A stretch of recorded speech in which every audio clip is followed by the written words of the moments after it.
Satu perampokan berubah jadi mimpi buruk. Kelompok kriminal bersenjata berat kabur setelah melakukan aksi perampokan. Dalam keadaan setengah sadar, ia melihat istrinya diseret masuk mobil van. Mesin meraung, ban berdecit, mobil melesat pergi. Sunyi sesaat, Triton bangkit perlahan, wajah penuh luka. Mereka pikir dia cuma suami biasa. Pria ini bangkit, marah. Istrinya diculik, kejar-kejaran brutal di jalan raya, tabrakan keras, api membesar.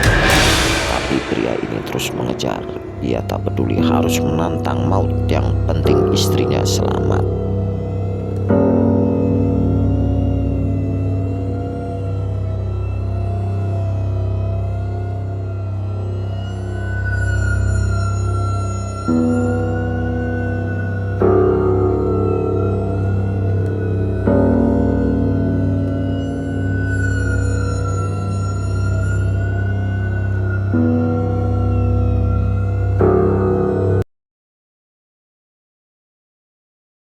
Film ini dimulai dengan misi penyelamatan tentara Amerika Serikat yang telah menjadi sandera oleh Al-Qaeda. Tampak beberapa tentara Amerika dalam ancaman senjata. Misi itu sendiri dilakukan oleh seorang anggota marinir bernama John Triton. Triton melihat sandera benar-benar dalam ancaman. Ketika ia hendak bertindak, terdengar atasannya memerintahkan agar Triton menunggu tim Alpha yang akan segera datang. Namun Triton melihat situasi yang tidak menguntungkan bagi para sandera. Ia lalu memutuskan untuk bertindak sendiri menyelamatkan para sandera. Dan ketika senjata siap ditembakkan, Triton langsung bergerak mendobrak pintu. Semua orang yang ada di dalam terkejut. Triton tidak membuang kesempatan itu. Ia langsung memberondongkan senjatanya ke arah anggota Al-Qaeda. Beberapa tentara roboh, namun ada juga beberapa tentara yang langsung menyerang Triton. Triton langsung sigap membela diri. Sambil menembak, ia melayani anggota Al-Qaeda yang menyergapnya. Banyak anggota Al-Qaeda yang roboh terkena hantaman dan tendangan Triton. Dan pada akhirnya bersama dengan sandera, Triton berhasil selamat lolos dari markas Al-Qaeda. Beberapa waktu kemudian setelah kejadian itu, Triton dipanggil oleh seorang atasannya, dan atasan itu menyerahkan sebuah surat bebas tugas kepada Triton. Terlihat Triton tidak terima dengan keputusan itu. Dia minta banding, namun semua banding yang diajukan ditolak karena Triton telah mengabaikan perintah atasannya. Akhirnya Triton pulang ke rumah. Meskipun Triton sudah dibebas tugaskan dari marinir, ternyata Kate, istrinya, tetap merindukan kepulangannya. Di satu tempat tampak dua orang menghentikan mobilnya di sebuah toko perhiasan. Lalu mereka masuk ke toko perhiasan. Di dalam tampak beberapa orang sedang memilih beberapa perhiasan yang mereka sukai. Hal yang sama pun dilakukan oleh seorang pria yang baru masuk. Pria itu bernama Rom. Ia tampak melihat beberapa perhiasan. Bahkan ia sempat menghampiri dan menyapa petugas keamanan toko perhiasan itu. Ketika semua orang kembali sibuk memilih perhiasan, tiba-tiba Rom dengan satu gerakan cepat ia memukul petugas keamanan itu. Ketika semua orang kaget, dengan tenangnya Rom menodongkan pistolnya ke semua orang. Ternyata di situ juga ada temannya yang tiba lebih dulu, dan ia pun menambah panik semua orang dengan menodongkan pistolnya. Semuanya disuruh tiarap dan harus menghadap ke lantai, tidak boleh ada kontak mata. Rom tidak menginginkan perhiasan-perhiasan yang sekarang ada di etalase. Ia menginginkan berlian yang ada di brankas. Namun brankas itu tidak boleh sembarang orang memasukinya. Bahkan kaca ruangan itu pun anti peluru. Untuk itu harus ada yang dikorbankan. Dan tiba-tiba ia menarik seorang wanita dan menodongkan senjatanya. Ia mengancam kalau tidak dibuka pintu ruangan brankas itu, nyawa wanita ini menjadi taruhannya. Petugas yang menjaga perhiasan dalam brankas itu bingung, apalagi wanita itu berteriak agar segera membuka pintu itu. Wanita itu tidak mau mati karena dia masih mempunyai anak kecil. Akhirnya dengan terpaksa ia membuka pintu itu. Dan ketika pintu itu sudah terbuka, tiba-tiba wanita itu mengambil pistol di pinggang Rom. Lalu ia menodongkan pistol itu ke salah satu petugas lainnya. Ternyata wanita ini berkomplot dengan perampok itu, dan memang ia adalah anak buah perampok itu. Akhirnya dengan tanpa daya petugas itu menyerahkan semua berlian itu kepada perampok tersebut. Dan dengan tenang seolah tidak terjadi apa-apa, Rom meninggalkan toko perhiasan tersebut. Ia pun menghampiri mobilnya dan siap-siap kabur dari tempat itu. Namun tiba-tiba polisi datang ke tempat itu. Bukannya langsung buru-buru kabur, ia malah mengambil senjata di bagasi, kemudian memberondong mobil polisi itu tanpa ampun. Dan tidak hanya sampai di situ saja, anak buahnya yang bernama Morgan pun menembak polisi itu dengan basoka. Tanpa ampun mobil polisi itu pun meledak dan hancur. Dan dengan tenang mereka meninggalkan tempat itu.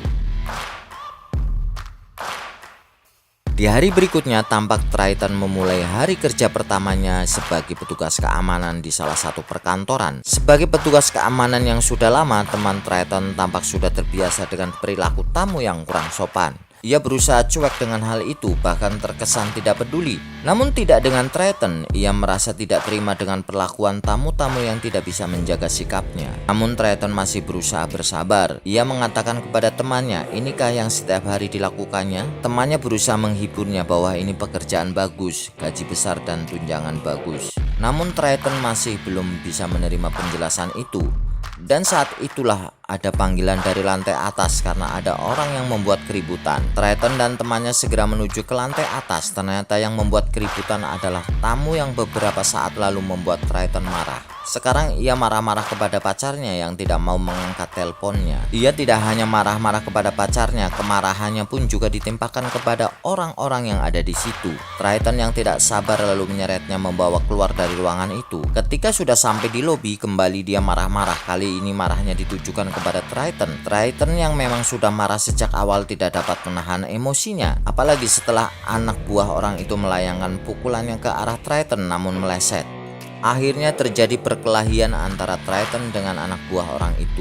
Hanya dengan beberapa kali pukulan dan tendangan anak buah orang itu pun terkapar. Dan tiba-tiba orang yang marah-marah itu memukul Triton dari belakang. Namun seolah tidak merasakan, Triton membalikkan badannya dan melemparkan orang itu keluar dan membentur pintu sampai pecah. Sampai di situ orang itu masih marah-marah dan mengatakan Triton esok pagi bakalan dipecat dari perusahaan itu. Triton akhirnya pulang dengan kecewa. Ini benar-benar hari yang menjengkelkan buat Triton. Hari pertama bekerja, hari itu juga ia dipecat. Kate berusaha menghiburnya dan mengajak Triton untuk berlibur agar semangat Triton tumbuh lagi. Mereka pun memutuskan untuk pergi ke satu tempat di mana tempat itu mengingatkan Triton akan kebiasaannya di waktu kecil bersama ayahnya. Di tengah perjalanan mereka mampir ke pom bensin sekalian membeli cemilan untuk perjalanan. Disengaja atau tidak disengaja di pom bensin itu mereka bertemu dengan gerombolan perampok yang menyatroni toko perhiasan yang dipimpin oleh Rom. Triton sama sekali tidak menduga akan bertemu dengan mereka. Gerombolan perampok itu pun sedang membeli beberapa perbekalan untuk dibawa. Kate, istri Triton pun cuek ketika salah satu anggota perampok berusaha menggodanya. Rom pun mulai mengisi bensin. Tak lama kemudian datang sebuah mobil patroli polisi. Semua gerombolan perampok itu segera mengawasi baik yang ada di dalam supermarket maupun ada di luar. Suasana menjadi tegang ketika salah satu anggota polisi itu keluar dari mobil dan menyapa pemimpin perampok itu. Awalnya obrolan berjalan lancar. Pemimpin perampok pun tidak mau mencari masalah dengan polisi. Namun keadaan berubah ketika Morgan menghampiri polisi dan pemimpin perampok itu. Morgan yang sangat membenci polisi langsung mengeluarkan pistolnya dan tanpa basa-basi langsung menembak polisi itu. Tak ampun, polisi itu pun terkapar melihat temannya tertembak polisi yang di dalam mobil hendak kabur. Namun Rom segera menembaki mobil itu. Akhirnya mobil polisi itu pun menabrak dan tidak bergerak lagi. Sementara Triton yang mendengar suara tembakan segera lari menuju mobilnya. Namun karena mengkhawatirkan keselamatan istrinya, ia tidak menyadari ketika datang hantaman tabung kebakaran. Sesaat Triton limbung, namun samar-samar ia melihat Kate minta tolong. Sementara perampok itu memutuskan untuk membawa Kate beserta mobilnya untuk dijadikan sandera dan mereka segera meninggalkan tempat itu. Namun sebelum meninggalkan tempat itu, Morgan yang tidak puas lalu menembak bensin yang tercecer di jalanan dan tak ampun lagi pom bensin itu pun meledak. Sementara itu, Triton yang sadar istrinya diculik segera mengejarnya. Ia menolong polisi yang sekarat di dalam mobil itu, lalu dengan mobil polisi itu ia mengejar gerombolan perampok itu. Sementara Kate di dalam mobil hanya bisa memandang pom bensin yang meledak itu. Ia sangat cemas dengan nasib Triton. Salah satu gerombolan perampok itu pun memeriksa mobil Triton dan mereka pun menemukan identitas Kate dan Triton yang seorang marinir. Dengan mobil supercar milik polisi, ia segera tancap gas dan tidak begitu sulit bagi Triton untuk menyusul gerombolan perampok itu. Ia segera menempel ketat mobil perampok, namun tidak mudah bagi Triton untuk bisa segera membebaskan Kate dari gerombolan perampok itu. Karena begitu Begitu ia mendekati, segera rentetan tembakan senapan mesin menyambutnya. Ia bergerak ke kiri, salah satu perampok pun segera memberondongnya dengan tembakan tiada hentinya. Begitu pula ketika ia bergerak ke kanan, berondongan tembakan pun menyambutnya. Sepertinya tidak ada celah bagi Triton untuk mendekati dan membebaskan Kate. Keadaan menjadi bertambah sulit ketika mereka melewati jalanan yang sedang diperbaiki. Selain banyak pekerja yang lewat, mereka juga harus menghindari jalan yang berlubang. Dan ternyata Rom, pemimpin perampok itu, lihai dalam mengendarai mobilnya. Sesekali ia memepet mobil Triton agar posisinya semakin sulit. Namun Triton pun bukannya tidak mahir mengendarai mobil. Beberapa kali ia berhasil melewati jalanan rusak dan bahan-bahan bangunan yang berserakan di tepi jalan. Bahkan Triton harus merelakan atap mobilnya yang menyerempet mobil konstruksi. Rom pun tidak luput dari gangguan yang justru datang dari Kate. Ketika semua orang memperhatikan jalanan, Kate langsung bergerak menutup mata Rom dan mobil pun oleng. Akhirnya keluar dari jalan raya, menerobos portal yang mengarah ke jalan alternatif itu yang menuju jurang. Dengan susah payah Rom mengerem mobilnya dan ia segera memundurkan mobilnya untuk menyambut Triton. Ternyata Triton pun nekat, ia tidak peduli rentetan tembakan mengenai mobilnya. Mobil masuk ke jurang dengan diiringi rentetan tembakan dan tak lama kemudian mobil itu pun meledak di udara. Rom dan anak buahnya segera memastikan Triton benar-benar meregang nyawa bersama mobilnya yang meledak. Setelah mengetahui tidak ada tanda-tanda kehidupan bagi Triton, akhirnya mereka pun memutuskan untuk meneruskan perjalanan dengan menyusuri rawa-rawa karena polisi pasti sudah mencium keberadaan mereka. Dan benarlah seperti dugaan Rom bahwa polisi telah mencium keberadaan mereka. Namun Rom tetap meneruskan perjalanan karena ia yakin rawa-rawa akan menyulitkan polisi mengejarnya. Dan pohon-pohon pun melindunginya dari pantauan helikopter polisi. Jalan yang mereka lalui benar-benar sulit, apalagi ketika Kate terbangun dari pingsannya, ia langsung meronta dan memukul Morgan. Keadaan yang sulit membuat mereka stres dan sesaat mereka terlibat cekcok dan hampir saling bunuh kalau tidak dicegah oleh Rom. Namun pada akhirnya Rom harus membunuh salah satu anak buahnya agar tidak terjadi pertengkaran lagi. Kembali mereka harus meneruskan perjalanan kalau tidak ingin tertangkap polisi yang sekarang berada di belakang mereka. Mereka mengejar melalui udara, laut, dan darat. Dan satu lagi yang menjadi ancaman terbesar bagi Rom dan anak buahnya adalah sang marinir Triton yang tanpa kenal lelah mengejarnya untuk menyelamatkan istrinya. Dan Triton telah menemukan jejak mereka. Sementara helikopter polisi terus memantau dan mencari keberadaan Rom. Di tengah perjalanan, Rom mendapatkan telepon dari seseorang. Mereka membicarakan masalah berlian, tanda pembayaran, dan rencana berubah. Tiba-tiba helikopter polisi itu berada tepat di atas mereka. Salah seorang anak buah Rom segera membekap Kate agar dia tidak berteriak atau setidaknya memberitahu keberadaan mereka. Mereka segera meneruskan perjalanan ketika helikopter itu akhirnya meninggalkan mereka. Dan lagi-lagi Triton pun memastikan bahwa ia berada di jalur yang benar karena ia menemukan jejak-jejak rombolan para perampok itu.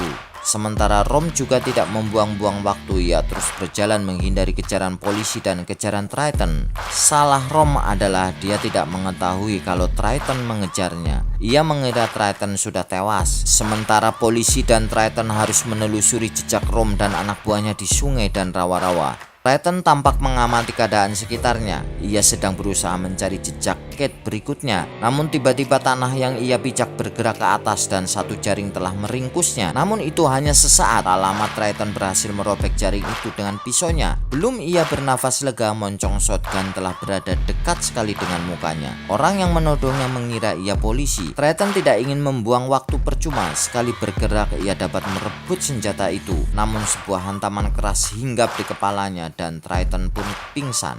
Patroli polisi pun semakin mendekati posisi Rom dan ia berniat untuk menunggu polisi itu pergi dari pondok di dekat sungai. Kemudian ia akan menyeberangi sungai itu. Triton terbangun dari pingsannya. Belum sadar sepenuhnya, ia sudah dihujani beberapa pukulan. Triton terus dipaksa mengaku bahwa dia adalah polisi. Setelah dipaksa terus-menerus bahwa ia adalah polisi, akhirnya Triton pun mengaku kalau dia adalah polisi dan saat ini polisi sedang melacak GPS yang terpasang di badannya. Orang pria itu kaget dan sesaat menjadi lengah. Kesempatan itu dimanfaatkan sebaik-baiknya oleh Triton. Ia langsung menyerang pria itu dan terjadilah perkelahian yang kasar dan ganas. Mereka berusaha saling menjatuhkan lawan-lawannya, bahkan kalau perlu membunuhnya.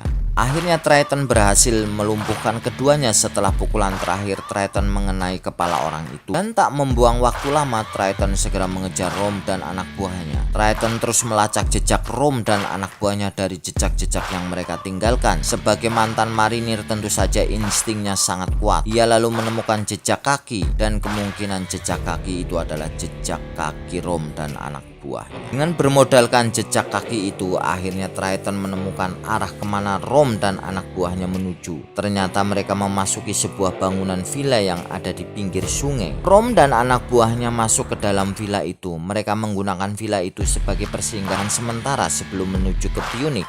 Rom lalu menyuruh Morgan untuk menyalakan generator listrik, dan ternyata tempat persinggahannya itu sangat nyaman meskipun berada di daerah terpencil. Namun tidak nyaman bagi Morgan karena dia harus menghadapi Triton yang datang secara tiba-tiba menyerangnya. Morgan yang sibuk segera mencabut pistolnya, namun ia kalah cepat dengan Triton. Sebelum menembak, pistol itu terlempar. Namun Morgan adalah seorang penjahat yang akrab dengan dunia kekerasan. Perkelahian itu singkat namun keras, berakhir dengan menancapnya pisau Triton di tubuh Morgan. Rom lalu menelpon Frank, temannya yang selalu menyediakan transportasi untuk Rom. Ia meminta kepada Frank agar menyediakan sebuah mobil di pelabuhan Marina untuk keperluannya menuju ke Punic. Untuk mempercepat waktu, ia pun menyuruh Bennett untuk menyalakan perahunya dan mengecek keberadaan Morgan. Bennett melangkah keluar dari villa. Sesaat ia memandang ke sekeliling mencari keberadaan Morgan, namun ia tidak menemukannya, dan tiba-tiba sebuah pukulan hinggap di kepalanya. Sesaat terjadi perkelahian singkat dan Bennett harus merelakan tubuhnya terkapar di tanah setelah menerima sebuah tendangan dari Triton.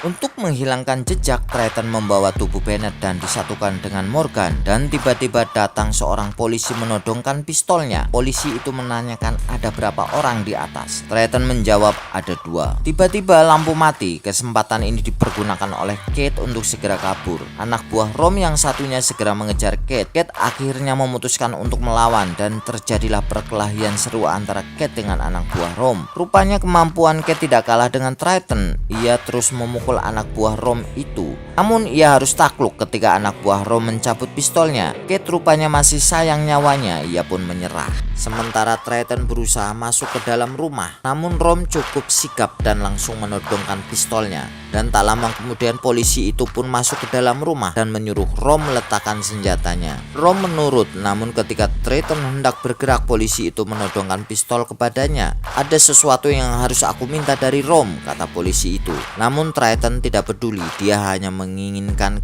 Kate segera dibebaskan. Rom menjawab bahwa polisi ini tidak akan pergi sebelum meminta berlian yang memang menjadi bagiannya. Namun Rom membuat sebuah penawaran. Ia harus membunuh Triton baru dia akan mendapatkan bagiannya. Namun Triton cepat bergerak meraih tangan polisi dan Rom pun menembak ke arah Triton. Triton bersembunyi di belakang tubuh polisi itu, namun ia tidak bisa selamanya berada di situ karena Rom terus menembakinya. Triton segera mencari perlindungan dan Rom terus menembaki Triton yang bersembunyi di balik meja bar. Sambil menembak, Rom keluar dari rumah. Sebelum meninggalkan rumah itu, ia menembak tangki bahan bakar. Otomatis meledaklah generator itu dan hancurlah rumah dan segala isinya. Namun Triton masih sempat berlari keluar sebelum ledakan itu melahap semuanya.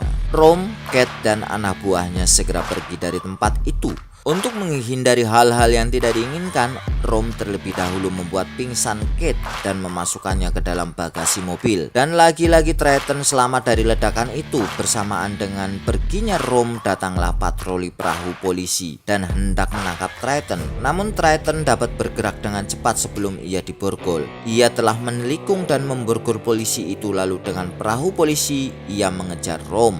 Rom cemas karena dia membawa mobil polisi. Yang dia takutkan adalah polisi akan dengan mudah melacaknya. Lalu untuk mendapatkan kendaraan, ia memanfaatkan anak buahnya yang cantik untuk merayu seorang sopir truk. Dan akhirnya dengan modal kecantikannya, ia berhasil merebut truk itu, lalu melarikan diri. Sementara Triton terus mengejar melalui jalur sungai yang kebetulan berada di samping jalanan itu. Akhirnya sampailah Rom ke sebuah pelabuhan, dan kebetulan Kate juga melihat Triton telah sampai di tempat itu. Ia pun segera menyergap tubuh Rom. Sesaat mobil truk itu pun oleng, dan rupanya Triton pun melihatnya.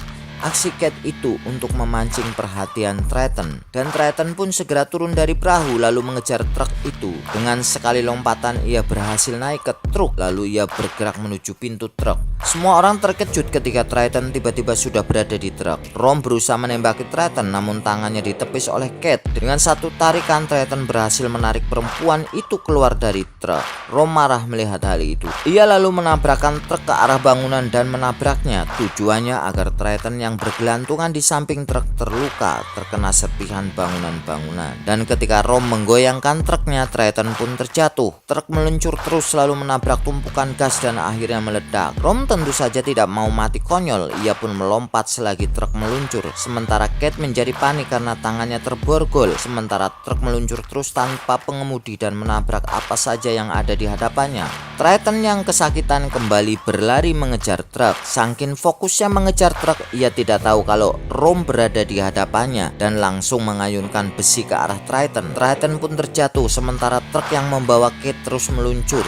Kate berusaha mengendalikan truk, namun dia tidak bisa menghentikannya. Akhirnya truk meluncur ke sungai dan truk pun perlahan-lahan tenggelam dan Kate berusaha mati-matian melepaskan borgol agar dia tidak ikut tenggelam bersama truk itu. Sementara Triton pun berkelahi berpacu dengan waktu. Ia ingin cepat-cepat menyelesaikan Rom kemudian menyelamatkan istrinya. Triton akhirnya berhasil menyelesaikan Rom setelah Rom terjatuh dan tertimpa reruntuhan puing yang dijilati oleh api. Dan tanpa buang-buang waktu, ia segera mengejar tanpa basa-basi. Ia langsung menceburkan diri ke dalam air dan mencari Kate. Ketika ia sudah di kedalaman air, ia melihat Kate sudah terbaring lemas. Ia segera membuka pintu lalu menarik besi di mana borgol itu terpasang. Kemudian ia membawa Kate ke atas. Ia baringkan tubuh itu lalu berusaha mengeluarkan air yang ada di dalam tubuh Kate. Triton hampir putus asa ketika setelah berusaha mati-matian tubuh Kate tetap tidak bergerak. Triton diam sesaat. Ia merasa sudah kehilangan Kate. Namun tiba-tiba tubuh Kate bergerak. Dari dalam mulutnya mengeluarkan air. Dan Kate pun selamat. Triton bahagia sekali, usahanya tidak sia-sia. Demikian alur cerita film The Marine. Semoga dapat menghibur dan mengisi waktu luang Anda. Salam sehat dan bahagia.